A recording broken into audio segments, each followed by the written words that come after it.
He heard it, and it occurred to Klal Yisrael, to Moshe, as they left Egypt, and the miracles and the wonders that happened in the leaving of Egypt.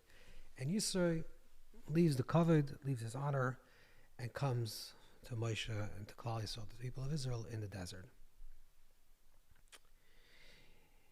There's an argument in the Gemara in Zvachim, there's two opinions, and in Zvachim, with regards to when exactly did Yisro come. Did Yisro show up before Matan Torah or after Matan Torah?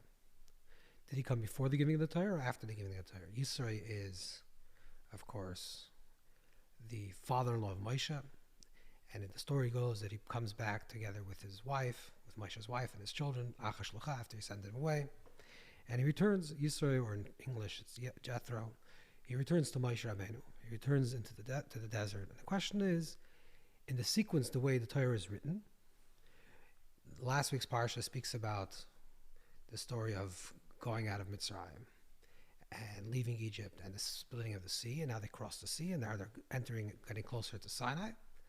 So in sequence, it seems, the way the Torah describes is first Yisro shows up.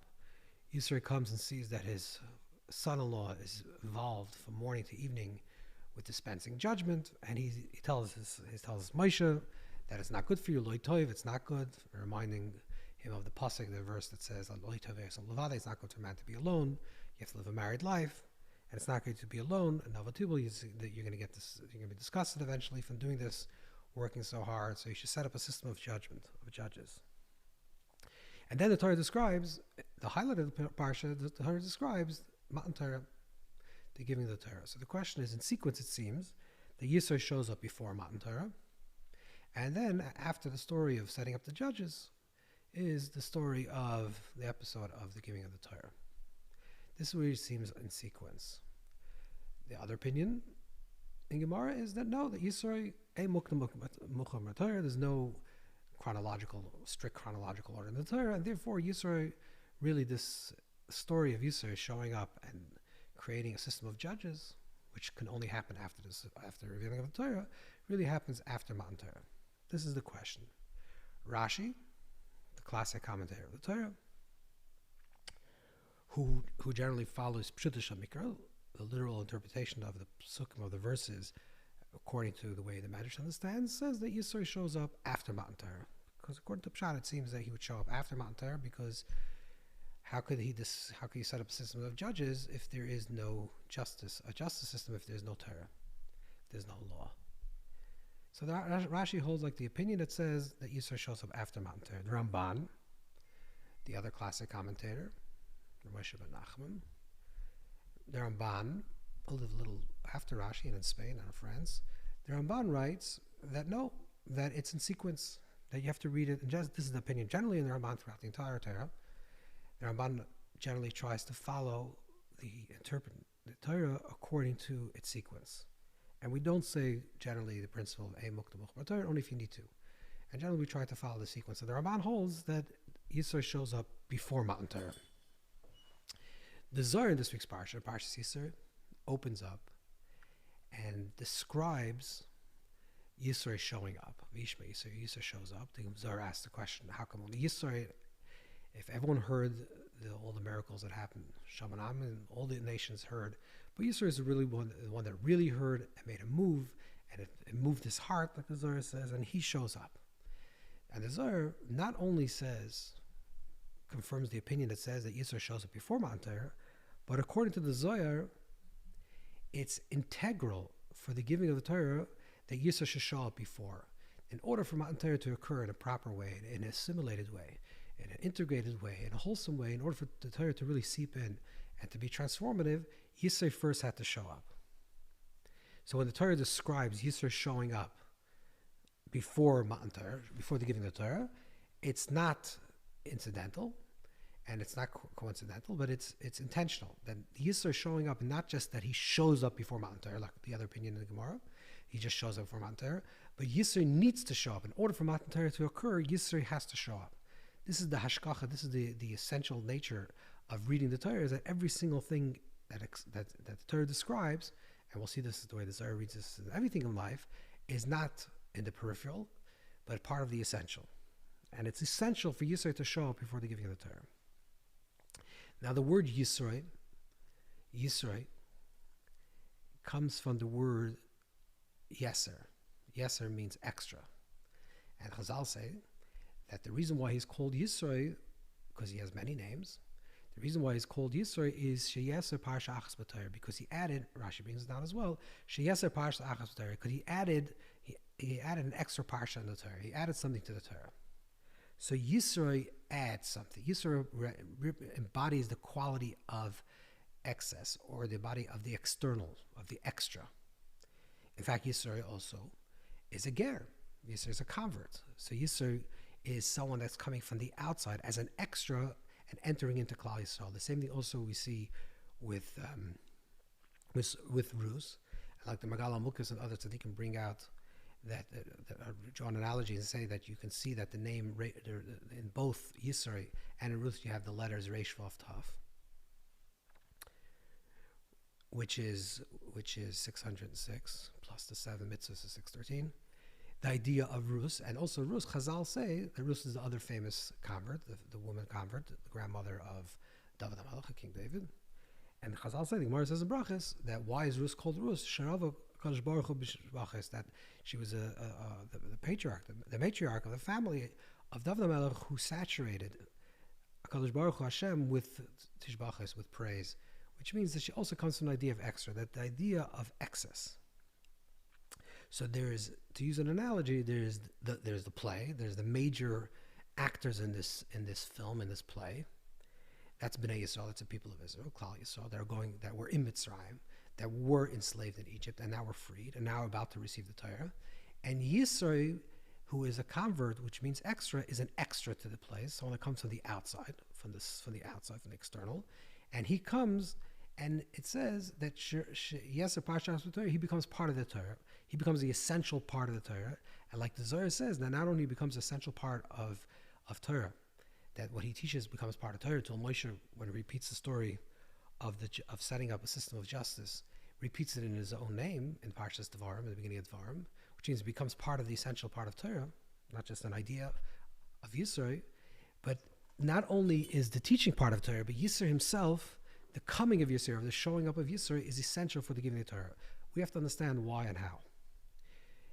In the Zohar, the way the Zohar writes this, at the beginning of this week's Parsha, the Zohar says, that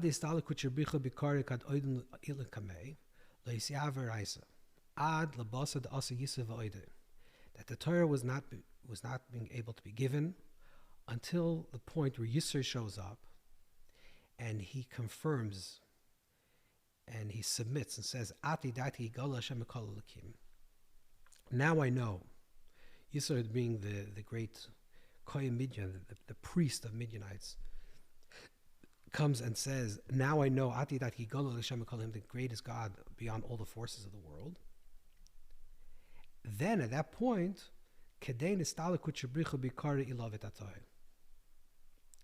then there's a possibility for that Kadosh Baruch Hu becomes revealed, Sala, elevated, and then the Torah can be given to have sway and power over all forces of the world. So when Yisro shows up, specifically when Yisro shows up, this is what the Zohar is saying, that when Yisro shows up, once Yisro shows up to the event, to the desert, and says, Ati Daiti, now I know, that's when the Torah can be given. And now it's possible for the Torah to be given in a way that's complete. What does this mean? So the Zohar, in the beginning of the portion, speaks about that there is, to say it in more simple language, the way we can understand it today, is that there's Pnimius HaChachma, there's the inner level of Chachma, of wisdom, the higher level of wisdom, Chachma Elah, the higher level of wisdom. And then there's the Chachma Tata, the lower wisdom, the Chitzonius, the external wisdom. So there is the higher wisdom. The higher wisdom represents the transcendent wisdom, the infinite wisdom of the Ein Sof, the infinite light, the higher revelation of wisdom, what we receive the Matan Torah, the spiritual wisdom that comes down to this world. And there's the lower wisdom, which the lower wisdom, and also the Zohar talks about this in great length in Parsha of Yisro, the lower wisdom is the sciences or the humanities, the wisdom of man. So there's the wisdom of creation, or the wisdom of creation. The wisdom of creation, a finite definition of wisdom, a certain way of thinking about the world, understanding the world, whether it's psychologically or physiologically or metaphysically or on a deeper level, on a physics level. This is the way to understand the universe, to understand the self. This is one level of wisdom. And then there's spiritual wisdom, which is higher wisdom, transcendental, things that come down from transcendence. So the Zohar is saying that since Yitzhak embodied the quality of the lower wisdom, he was a Kohen Midyan, he held all the wisdom of the world. Not only what we would call today the sciences and the general wisdom of functioning in this world, but in those days, part of that wisdom was what we'll call idol worship, the wisdom of the universe. So Yisro embodied this quality. He was a Kohen, a priest of these ideas, and he was the high priest of this wisdom. He represented Chachmat Atah, the lower wisdom. Only when Yisro came to the desert and said, Ati Daiti, now I know that there's one force, it's a higher force, and all the forces of the universe. Once Yisro confirmed this truth, coming from the pinnacle, the peak of Chachmat Atah, the lower wisdom, and he acknowledged that there's a transcendence of wisdom. There's a transcendent wisdom, a higher wisdom, a spiritual wisdom. Only then could the spiritual wisdom be revealed and integrated in a proper way. What does this mean? Let's just think about this a little bit more in the Nefesh Adam, in the person's own psyche.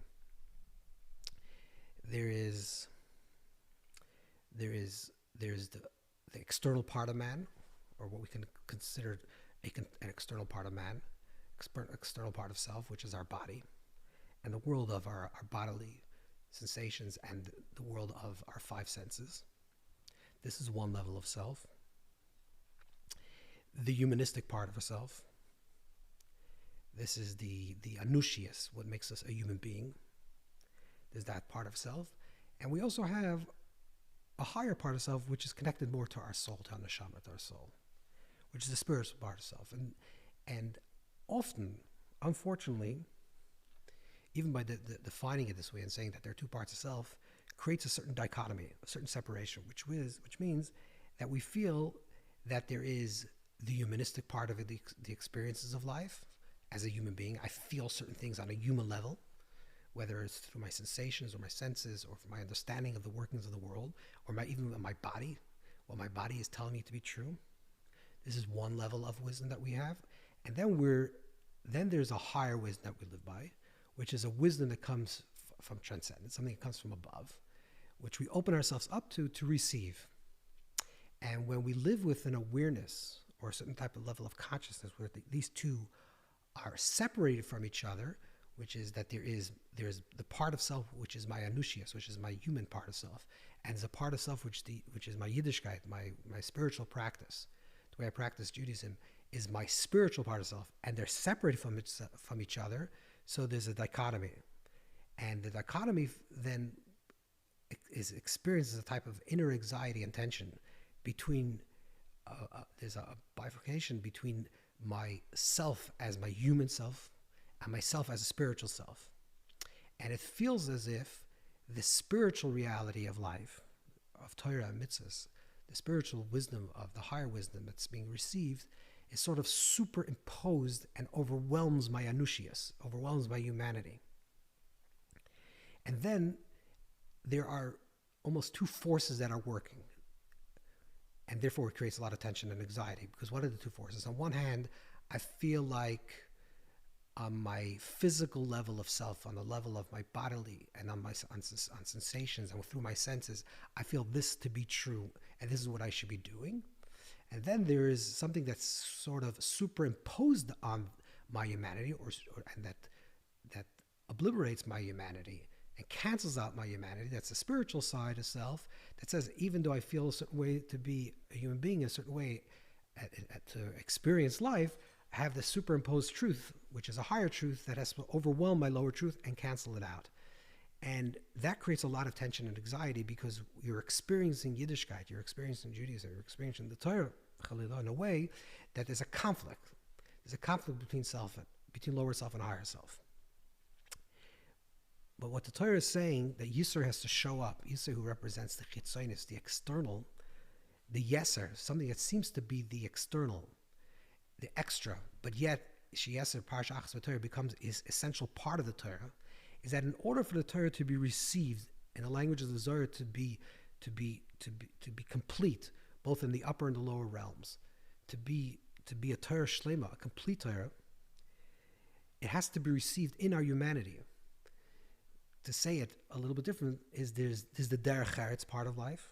The Derech Eretz is my human way of being a mensch, a good person in this world, an ethical and good person, which derives from my human experiences of life, albeit my Tzelem Elokim, my divine image that allows me to function in a certain way, which is before Matan Torah, before or prior on a state, before the idea of giving the Torah, we're created already with a Tzelem Elokim. We have this divine image, which allows us to act in a correct way, in an orderly way.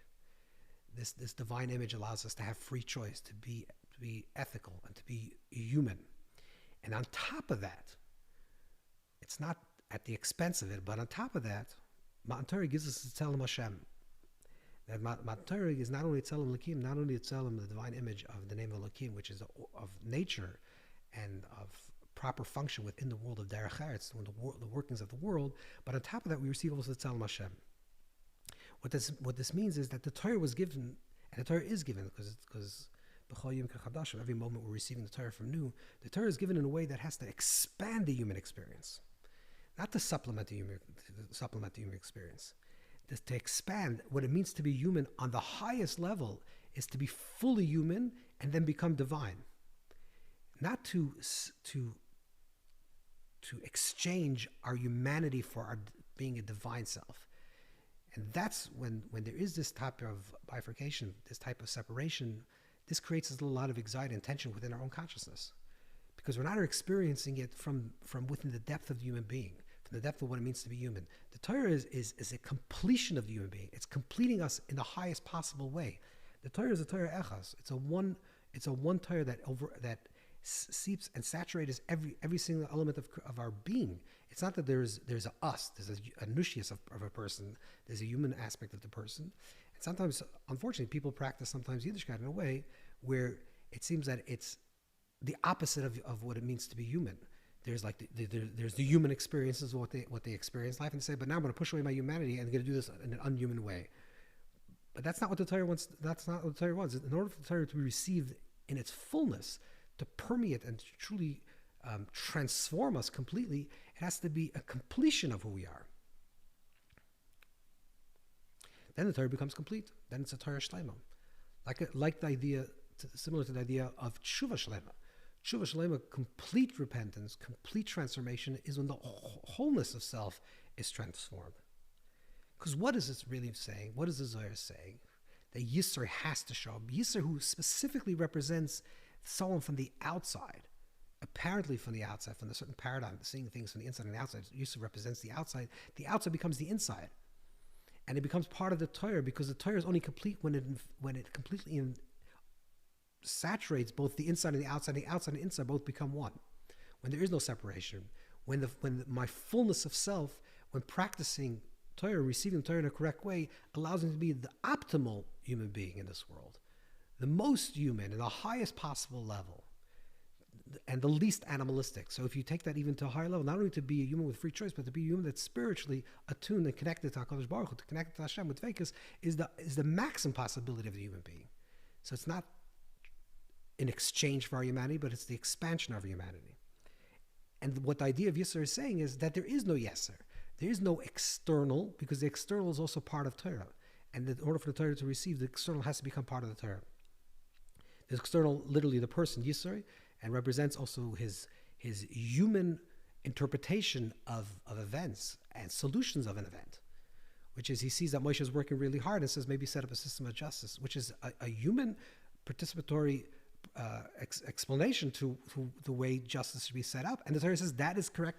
And what Yisro does, he adds a Parsha of Torah, and Torah says that is the way the Torah could be received, only by Yisro participating. This is why Torah Sheba'al Peh, which is participation, is always connected to the world of converts, whether it's Uncle Sager, who's the first translator of the Torah, which is considered a source of Torah Sheba'al Peh, original source of Torah Sheba'al Peh. If you want to understand how Chazal understood the Psukim, you can read Unkelos, how the Chazal understood the verses of the Torah is through reading the Unkelos. And certainly later Rabbi Akiva, everything follows Rabbi Akiva, who's the Ger, because that represents the extra, the external that becomes part of the internal. This is also true in terms of our own personal experiences of life, which means our participation, that it's part of receiving of the Torah, and in a way how we see the whole world. Not to see the world in a way where it's bifurcated and separated and there's dichotomies. The Zohar says like this, a little further on, the Zohar says a passage like this, that Rabbi said, everything Hashem creates in this world, everything that exists within this world, everything is true, and its work is true. And therefore, there's no thing in this world that a person should push aside and should despair, should be despairing of it. Everything is true, and everything is needed in this world. There's nothing extra in the world. This is what the Zohar is saying. Just like we said before, the Yisro from the extra becomes part of the Torah. And that's the humanity, the experience. Whatever is the extra in your life. For every person has a layer of extra. This is what that the Arizal speaks about in the beginning of Adam Rishon, that the body of Adam before the Chet was like the neshama to him, which it was only an external levushim to the neshama, but it wasn't actually a body. Every person has their level of external, their own level of their consciousness. And the Zohar is saying over here that a person should know that every experience that you're experiencing in life is true. That's the first essential thing that you have to know. That whatever your experiences are, however you're experiencing life at this moment, whatever the experiences is true. It's true to you at this moment. And because it's true, you never should push it aside, and you never should ignore it, and certainly you should be angry at it. What this means is that sometimes when we go through life, when things happen to us, and this is the problem of even phrasing it this way, things happen to us, we believe that things are happening to us.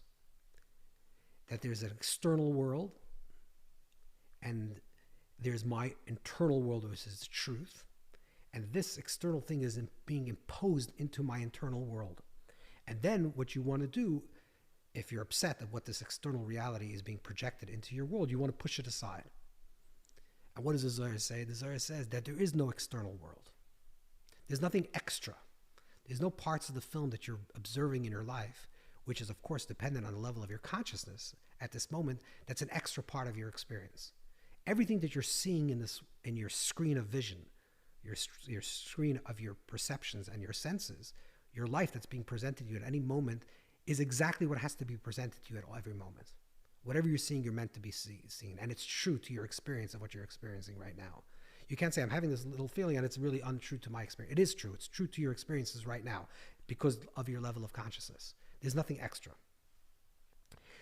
And when you live this way, the Zohar says that even, there's a story, the Zohar gives a little story, that once Rabbi Lezer and Rabbi Chizkiah were walking in the street, and which is a passageway, which also represents something that's extra, because usually if you're walking from point A to point Z, your intention is to get to point Z, not the walk in itself. And the Zohar says, but the walk in itself is part of the point. The extra is part of the point in itself. And when they saw a snake, which the snake can embody many different ideas of what the snake represents, one of the sages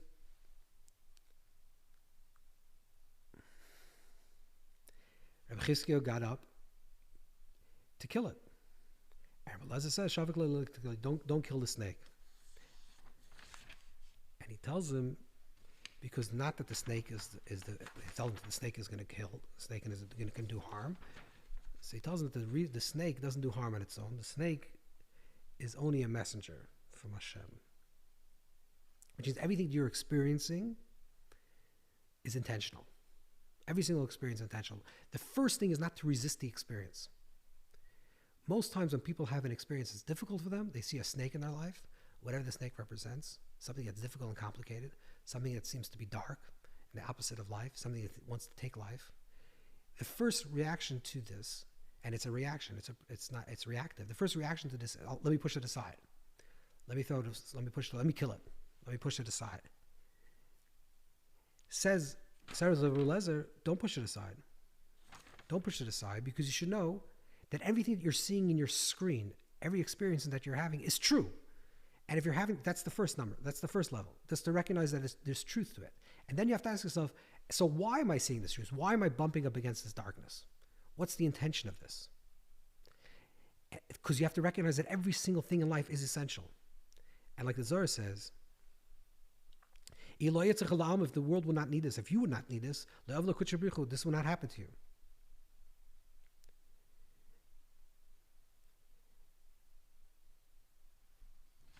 Yeah.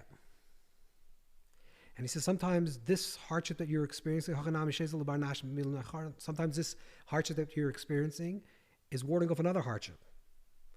It's an alarm that's allowing you to wake up to a certain thing that's bothering you, a certain negativity that's coming up, a certain way of seeing this world that's pessimistic. Or even if your body is aching and you're feeling pain, maybe it's just telling you to be careful, to watch out. It's possible that the things that's happening, you first recognize that it's true. Then ask yourself the question of why am I experiencing it? Because everything that is being shown is shown to you by Hashem. And sometimes this thing that you think is hard and difficult and the challenge that you're going through is actually the source of miracles in your life. So everything you're experiencing, everything that you're seeing within your vision is part of your experience, part of your life. Nothing is superfluous. Nothing is extra. Nothing is external.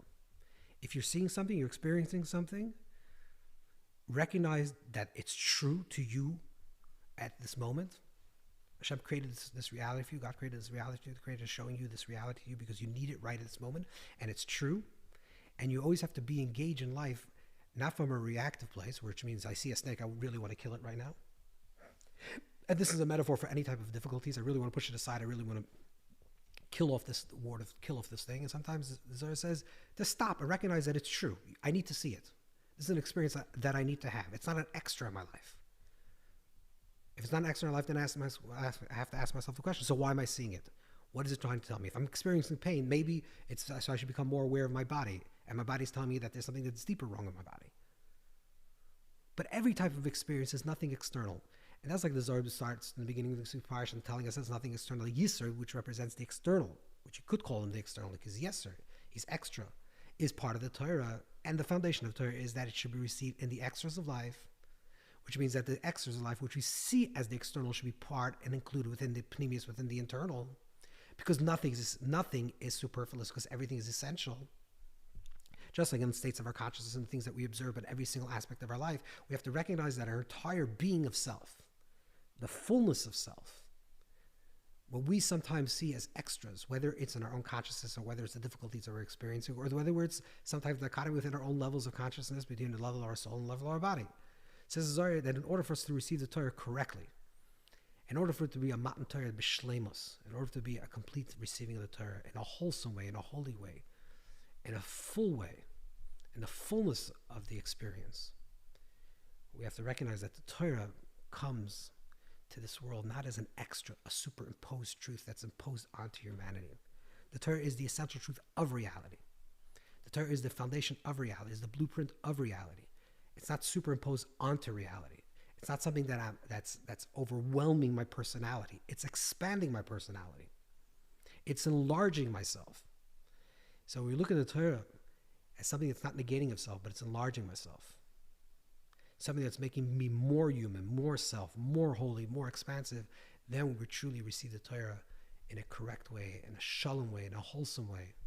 And then we can live fully and truly be a conduit and a shliach to draw down, to make a dwelling place for Hashem in this world. That the whole world should be infused, and the whole world is not only the external world, but really our world, our inner world, our entire lives, our entire selves, all of self, should become a conduit to reveal Hashem's presence in this world. Have a wonderful Shabbos.